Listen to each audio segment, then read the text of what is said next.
In his infamous speech on the morning of the invasion, Putin explicitly stated that stripping Ukraine of its military capabilities was one of his two primary war aims. The logic was simple. To effectively subjugate Ukraine, he first needed to render the country defenseless. 3 years and 9 months later, that plan has backfired so spectacularly that NATO Secretary General Mark Rutte felt comfortable declaring that Russia is running out of money, troops and ideas. Putin's campaign to demilitarize Ukraine has instead created the most formidable military force in Europe, while simultaneously gutting Russia's own military capabilities in ways that will take decades to recover from, if not even longer. So let's break down exactly how Putin managed to achieve the opposite of everything he set out to accomplish. Now, to understand the scale of Putin's failure, we need to start with what Ukraine looked like militarily when Russia invaded in 2014 and annexed Crimea. Kyiv had only a few thousand combat-ready troops at its disposal. The Ukrainian military was underfunded, poorly equipped, and largely unprepared for modern warfare. Most of its weapon stocks were inherited Soviet munitions, armor, vehicles, and aircraft. And Ukraine has been able to create supply chains to maintain only a fraction of them. Ukraine's economy was so bad and required external propping. It signed the Budapest Memorandum in 1994 and a private Russia-Ukraine agreement, and destroyed or transferred a large portion of its aircraft fleet back to Russia in return for security and debt relief, respectively. In response, Russia bided its time and seized Crimea with minimal resistance, while Ukraine was still reeling from corruption and rapid switches between pro- and anti-Russian governments. This led Putin to believe that Ukraine's military was nowhere near enough to mount a defense in a full-scale invasion scenario 8 years later. But that initial success in Crimea would actually spark Ukraine into action and directly lead to its regrowth. Realizing that Russia would never stop its aggressive advance, Ukraine switched gears and partnered with NATO to start training its forces since 2014, gaining years of experience in adaptive small-scale operations that were one of the cores of NATO's military doctrine. Today, Ukraine boasts Europe's second-largest army, Russia being the first, with roughly 880,000 men and women in uniform at the start of 2025, and a large reserve of battle-hardened combat veterans. Ukraine's military is now dwarfing anything else on the continent proper, even before Ukraine's unrivaled experience of modern warfare is taken into account. By comparison, the same estimate suggests there were only 600,000 Russian troops deployed in Ukraine at the time. A November 2025 report by Financial Times also suggested that the Ukrainian president, Volodymyr Zelensky, has agreed to cap Ukraine's active troop size to 800,000 if a peace deal is reached, which is close to the largest deployment. This implies that Ukraine has successfully petitioned the US administration to allow it to maintain its large standing army and continue the notion of it being a militarized state in response to Russian aggression and Europe's first layer of defense in the east. But raw troop numbers only tell part of the story. What's truly remarkable is the transformation of Ukraine's defense industry. When Russia invaded in 2022, Ukraine's defense industry capacity stood at a modest $1 billion against a total military budget of around $6 billion in 2021. By 2025, the $1 billion figure is expected to have exploded to an expected $35 billion. That's a 35-fold increase in just a bit under 4 years, accomplished while the country was under active bombardment. Most importantly, Ukraine now produces around 1/3 of all weapons, ammunition, and equipment used by the country's armed forces. In drone production, that figure approaches 100%. The drone industry deserves special attention. It represents perhaps the most stunning reversal of Putin's demilitarization goals. On February 24, 2022, Ukraine's entire military drone arsenal consisted of about 20 Turkish-made Bayraktar drones and some scattered volunteer units flying modified consumer quadcopters, literally wedding photography drones retrofitted with grenades attached using zip ties and electrical tape. Fast forward to 2025, and Ukraine is on track to produce 5 million FPV drones alone. That's more than 13,600 drones every single day. To put that in perspective, Ukraine's drone production is now outpacing Europe's artillery ammunition shipments to the country. The country has over 500 suppliers, ranging from major companies to garage workshops, all funded by NATO donations and Ukrainian government contracts. But these are more than just cheap flying bombs. The success rates of these drones have improved from about 30% in 2022 to 70% for high-quality systems by 2024. Ukraine has developed short-range attack drones, long-range strategic bombers capable of hitting targets over 1,800 miles away, interceptor drones that hunt other drones at 170 miles per hour, fiber optic controlled drones immune to jamming, and naval drones that have revolutionized maritime warfare. The capabilities Ukraine has developed are so advanced that NATO countries are now coming to Ukraine to learn. Ukrainian military personnel have been dispatched to Denmark, Poland, and the United Kingdom to train their forces in drone warfare. Denmark is learning from Ukraine after suspicious drone activity, possibly linked to Russia, violated Danish airspace. Poland established joint anti-drone training with Ukraine after Russian drones penetrated Polish territory. Britain is mass-producing drones developed in collaboration with Ukraine. The commander of the 1st Battalion of the 14th Separate Unmanned Aerial Vehicle Regiment of Ukraine's military, codenamed Casper, succinctly described the technological gap that Ukraine has created. Foreign models are like Toyotas now, while Ukrainian ones are Mercedes. Ours are just leagues ahead. Ukraine's military transformation isn't just about production numbers and training programs. It's about operational capabilities that have changed how we see modern warfare as a whole. Take Operation Spiderweb, for instance. Ukrainian intelligence spent 18 months planning an operation to hit Russian strategic bomber bases, not the ones near the border where you might expect drone attacks, but bases deep inside Russia, with the Belaya Air Base being 2,700 miles away in Siberia. That's almost like launching an attack on Alaska from New York. The true extent of the damage was that a non-nuclear power had successfully attacked, damaged, and even destroyed strategic bombers that could deploy nuclear weapons. Satellite imagery confirmed the destruction of at least 13 aircraft, while Ukrainian sources claimed they damaged 41 of them in total, about a third of Russia's entire strategic bomber fleet. At the best estimate for Russia, this was roughly 10% of its air base arm of the nuclear triad. And Ukraine managed to do this with drones that cost maybe $400 each, destroying nuclear-capable aircraft worth hundreds of millions of dollars apiece. The Magura V5 and Sea Baby naval drones have systematically demolished Russian naval power. By mid-2025, Ukraine had destroyed or disabled roughly 40% of Russia's Black Sea fleet, sinking or destroying 10 Russian warships in 21 confirmed attacks. The symbolic low point came with the destruction of Russia's Black Sea flagship, the Moskva, which was when Russia ostensibly realized it couldn't blockade Ukraine's coast for long.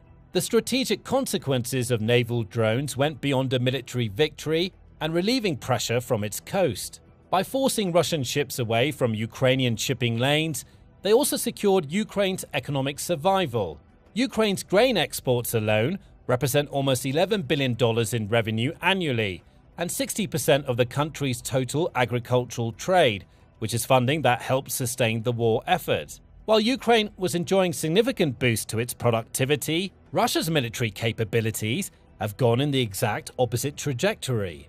According to Oryx, an online database that meticulously tracks and records destroyed and damaged equipment with visual confirmation, Russia has lost over 23,300 units of military equipment as of October 2025. Of those, around 14,000 losses are solely for armored vehicles, including over 4,200 tanks being damaged or destroyed in just 45 months of fighting.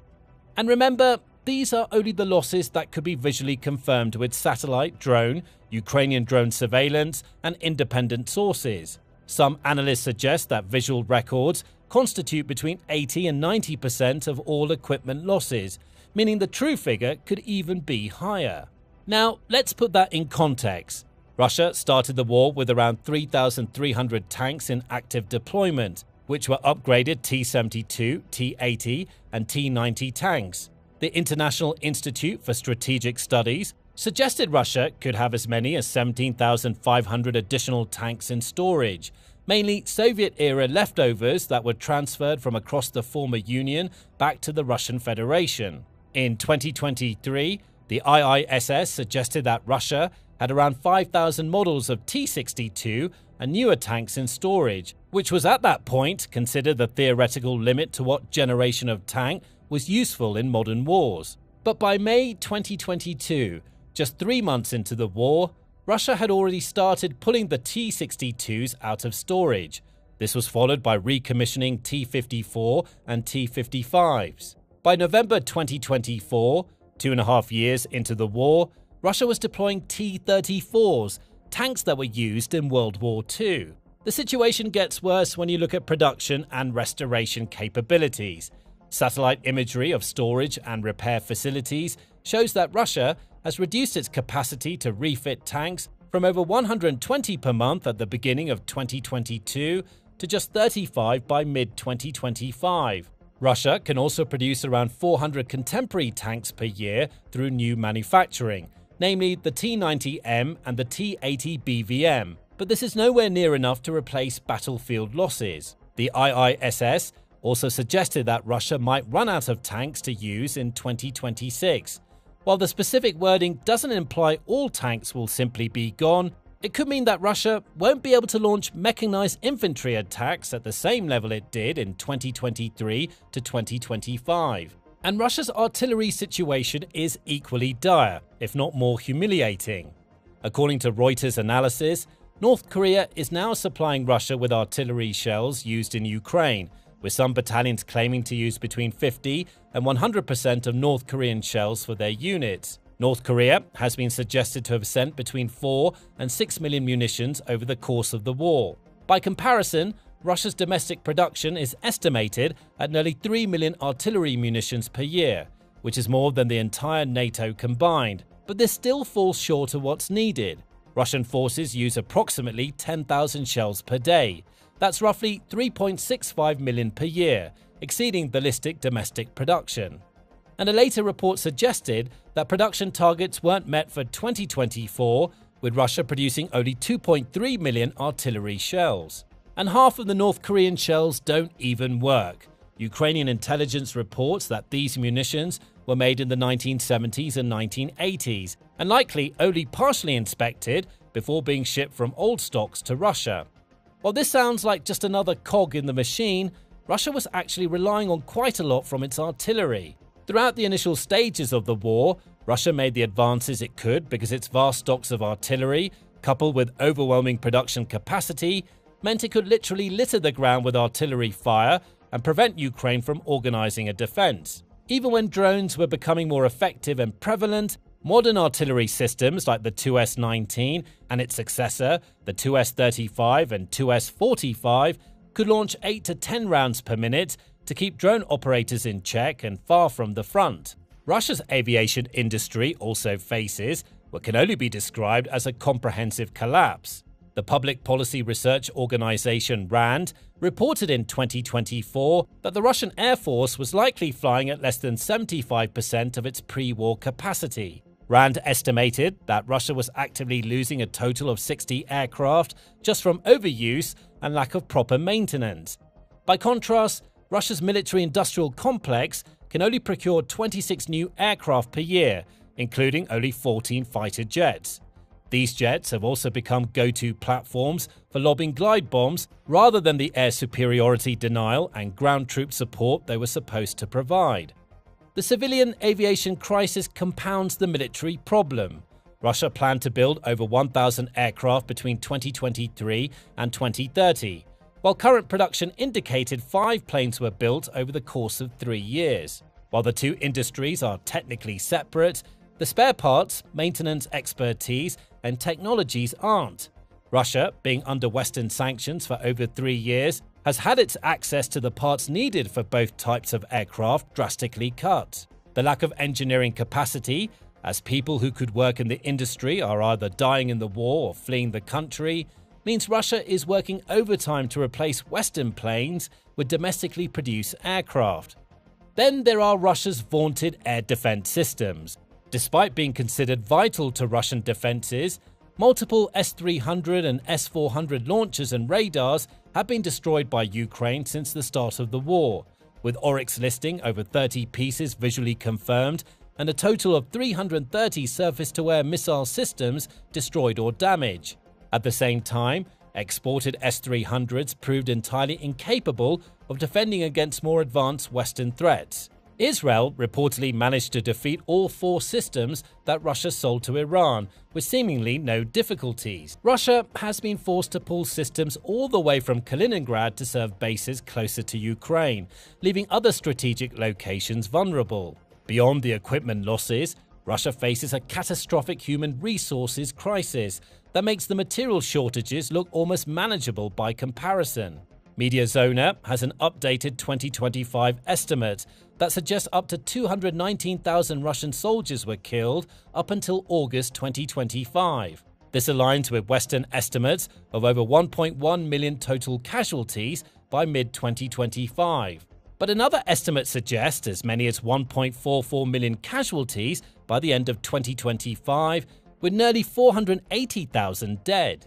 Russia also faces a severe shortage of trained personnel to support its military operations.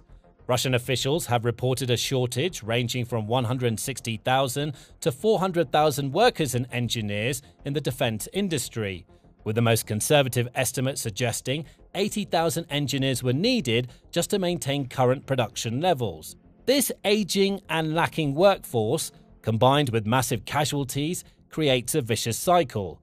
Russia needs more equipment to replace battlefield losses, but doesn't have the skilled workers to increase production, while simultaneously losing the personnel who could either train or become new workers. Now, all of these military shortages stem from economics, as Russia simply can't afford to sustain this war much longer. Russia's defense spending for 2025 exceeded 8% of GDP and accounted for 40% of total federal expenditure. Russia has managed to sustain this through reforms and tax increases, but these are short-term measures that have already started showing cracks. The 2026 budget has shown national defense investment to have shrunk by 8%, which would be counterintuitive for a country in active military conflict. The country's key export industries, oil and gas and arms manufacturing, have seen many hits from the war, with Ukraine damaging vital oil refining infrastructure and Russia needing to divert arms exports to domestic use with limited results. In numbers, oil and gas revenue was down 35% in June 2025 from the previous year, while arms sales plummeted to only 6% of 2021 levels. Russia's stagnation goes counter to its listed goal of demilitarizing Ukraine, but it also has a major ripple effect. Europe has started increasing its national defense efforts. Take the Coalition of the Willing, which is ostensibly the first fundamental shift in European security policy in decades. Proposed by France and the United Kingdom in February 2025, the coalition currently contains 34 countries, with the United States being one of the major absentees from the list. The coalition emerged specifically because the US was increasingly disengaging from the Russia-Ukraine conflict, especially after Trump's second term started at the beginning of 2025. In July 2025, the coalition reaffirmed its agreement to provide at least 40 billion euros, approximately $46.4 billion, in military support to Ukraine in 2025, matching the commitment made by the NATO alliance in 2024. But the coalition has become more than just a funding mechanism. In the October 2025 meeting, coalition members agreed to ramp up sanctions on Russia, force it to pay reparations, directly increase military pressure on Russia, and ensure Ukraine's security after the war ends. Individual European nations are also making substantial commitments. France and the UK have been discussing expanding their nuclear deterrence to cover the rest of Europe, freeing American missiles from their stockpiles across the continent and making Europe less dependent on US policy.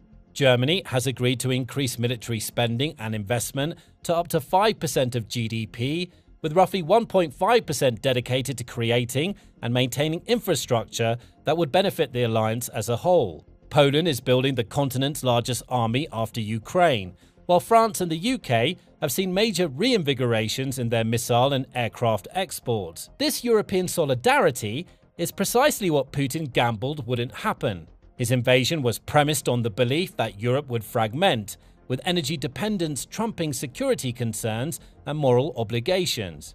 Instead, the EU could raise a standing army on par with the US itself. Russia's military failures in Ukraine have also fundamentally damaged its position in the global arms market.